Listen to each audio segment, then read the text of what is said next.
Untuk kualitas audio yang lebih baik, silahkan gunakan headset atau headphone kalian.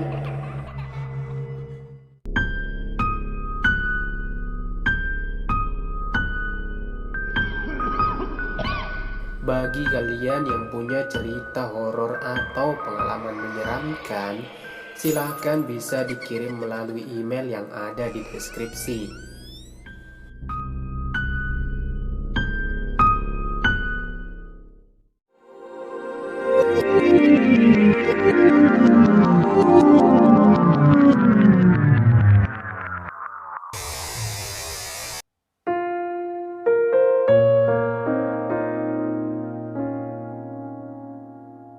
Tahun baru 2014. Saat itu Dewi duduk di bangku kelas 2 sekolah menengah pertama. Dewi saat itu mengikuti ekstrakurikuler pramuka.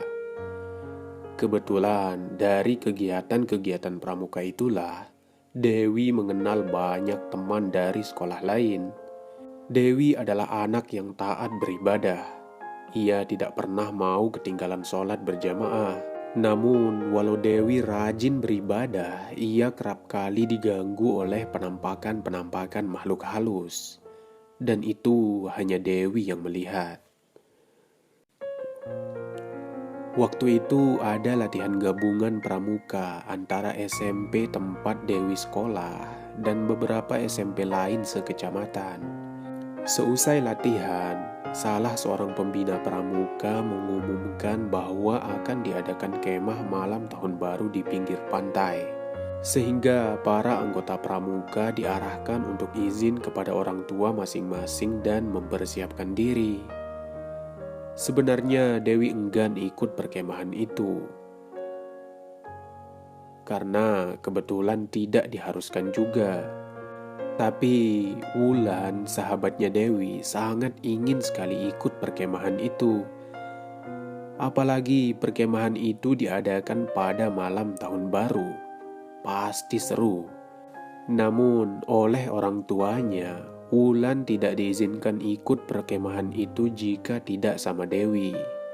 Sehingga Wulan pun membujuk Dewi untuk mau ikut perkemahan itu. Tapi Dewi bukanlah orang yang gampang terhasut. Andai orang lain, mungkin Dewi tetap bersikuku untuk tidak ikut. Namun karena Wulan adalah sahabat karibnya, ia pun mengiyakan Wulan. Walau sempat ragu, namun akhirnya dia mantap dengan keputusannya itu. Perkemahan itu akan diselenggarakan 1 hari lagi. Sehingga Dewi dan Wulan sudah mempersiapkan segalanya untuk perkemahan itu. Nah, pas hari H, ternyata dari sekolahnya Dewi yang ikut hanya 11 orang. Tapi itu bukan masalah bagi Dewi dan Wulan, karena mereka punya banyak teman dari sekolah-sekolah lain. Perkemahan ini adalah perkemahan silaturahim, bukan ajang perlombaan maupun perebutan kejuaraan. Singkat cerita, pada hari Sabtu sekitar jam 2 siang, mereka berkumpul di sekolah. Rencananya berangkat pukul 14.30. Namun ternyata mobil yang akan mereka gunakan belum juga datang. Dan pukul 15:15 barulah mereka berangkat ke pantai Labuhan Haji. Di perjalanan tidak ada hal-hal aneh yang terjadi. Semua berjalan normal dan aman-aman saja. Di sepanjang perjalanan, rombongan Dewi bernyanyi dan bercanda ria.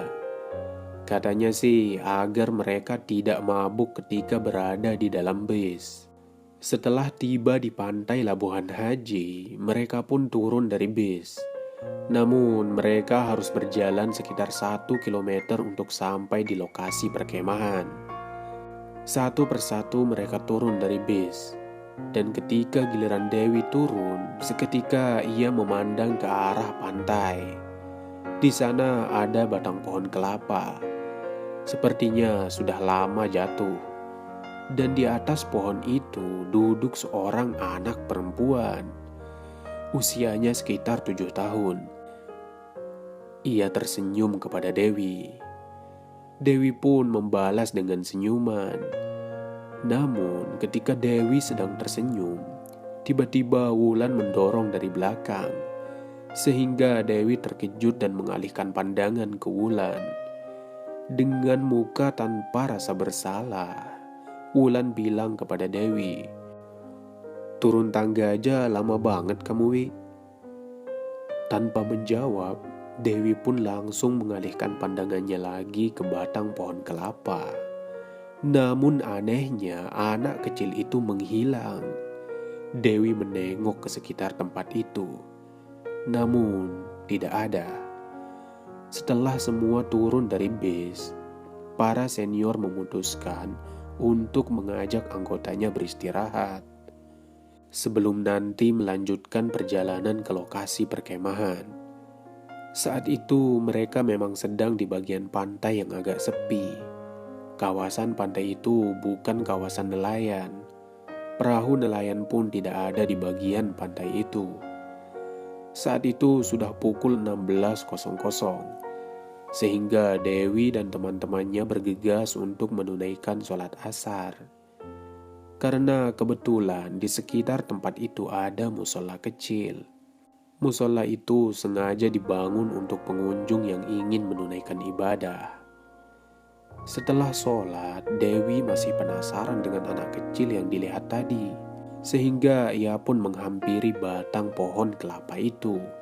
Ternyata pasir di sekitaran pohon kelapa itu basah, dan jejak kaki Dewi pun sangat jelas terlihat. Tapi di sana hanya ada jejak kaki Dewi. Tidak ada jejak kaki yang lain. Pasirnya masih mulus seperti tidak pernah terjamah oleh manusia.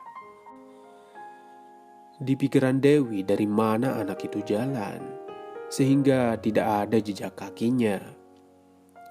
Kalaupun tersapu ombak, tidak mungkin, karena saat itu laut sedang surut. Seketika bulu kuduk Dewi berdiri.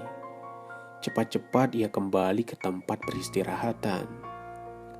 Setelah semua selesai sholat, mereka pun melanjutkan perjalanan. Mereka berjalan dari pinggir pantai. Di atas pantai sebenarnya perkebunan warga, sehingga tidak mungkin dilalui. Ketika melintasi perkebunan, Dewi merasa ada yang mengawasi. Secara tidak sengaja, ia melihat kembali sosok anak perempuan itu bermain sepeda di tengah kebun. Dewi tidak berani memberitahukan hal itu kepada yang lain. Dewi pun melanjutkan perjalanannya. Sekitar 15 menit, mereka tiba di lokasi. Ternyata di sana sekolah-sekolah yang lain sudah mendirikan tenda. Sekolah Dewi yang terakhir, sehingga mereka dapat bagian tempat mendirikan tenda tepat di dekat perkebunan. Dan tepat di sebelah kanan tendanya Dewi ada pohon nyamplung yang lumayan besar. Kira-kira diameternya sepelukan orang dewasa. Sepertinya pohon itu sudah sangat tua. Singkat cerita, pada malam hari mereka membuat api unggun, dikelilingi oleh tenda dari berbagai sekolah. Dewi dan Wulan duduk di depan tenda mereka. Sementara teman-teman yang lain ada yang bernyanyi, bercanda, dan atraksi di atas api unggun. Dewi dan Wulan hanya bisa tertawa bahagia menyaksikan hal itu.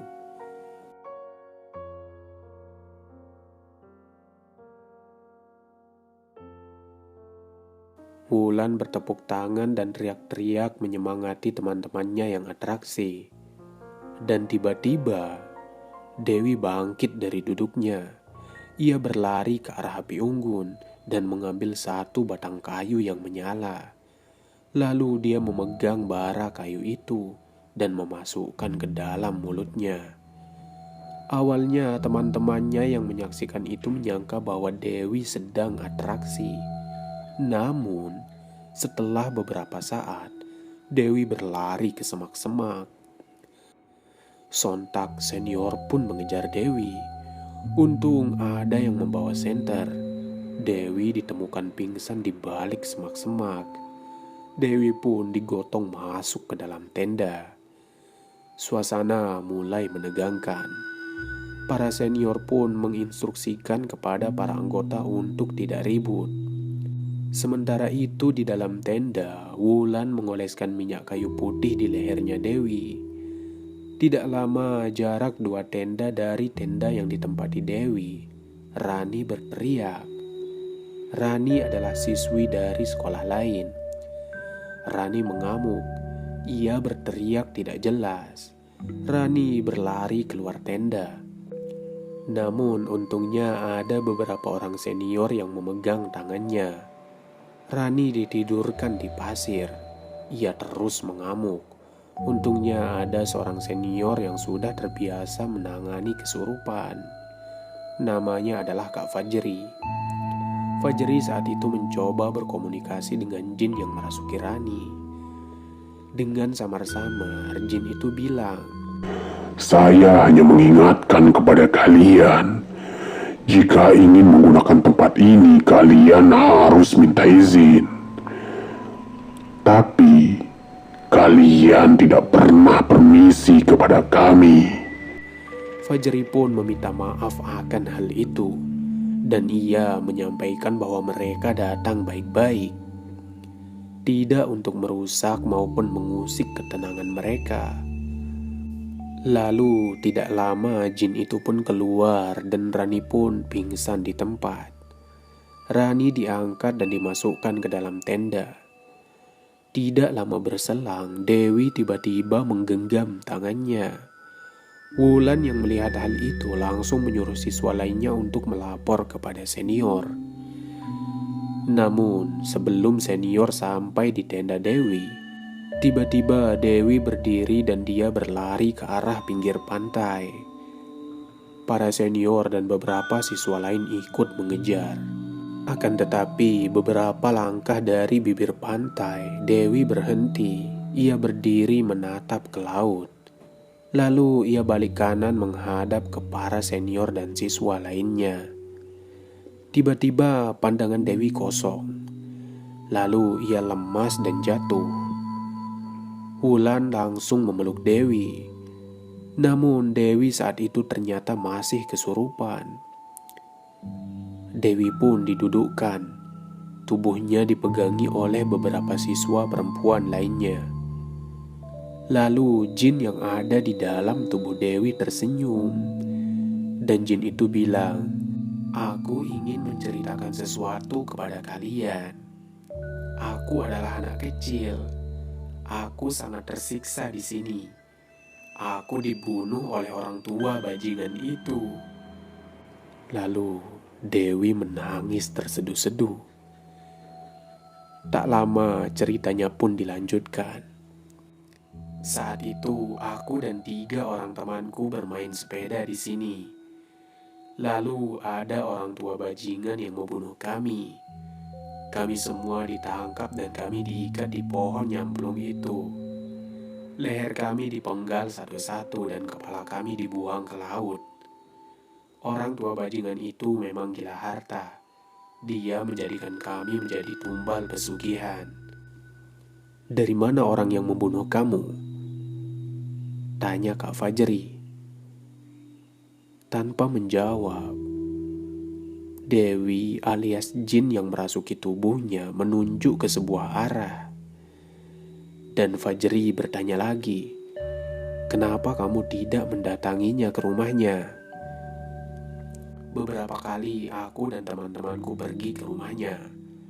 Tapi di depan halaman rumahnya ada makhluk besar sekali yang menjaganya, sehingga kami tidak bisa masuk," jawab jin yang merasuki tubuh Dewi.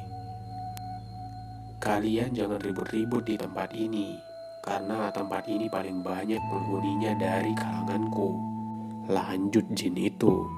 Dan tiba-tiba tubuh Dewi seperti terkejut. Ternyata jin itu langsung keluar setelah menceritakan kejadian mengenaskan itu. Dalam sayup matanya, Dewi melihat sosok anak kecil yang pertama kali ia lihat. Sosok itu tersenyum lalu berjalan menuju ke laut. Selesai. Terima kasih sudah mendengarkan cerita ini. Tunggu cerita-cerita lainnya ya. Dan jangan lupa untuk di like, komen, dan subscribe. Karena semakin banyak like dan subscribe kalian, admin akan lebih semangat membuat ceritanya. Tetap sehat dan semoga kita semua selamat dunia akhirat.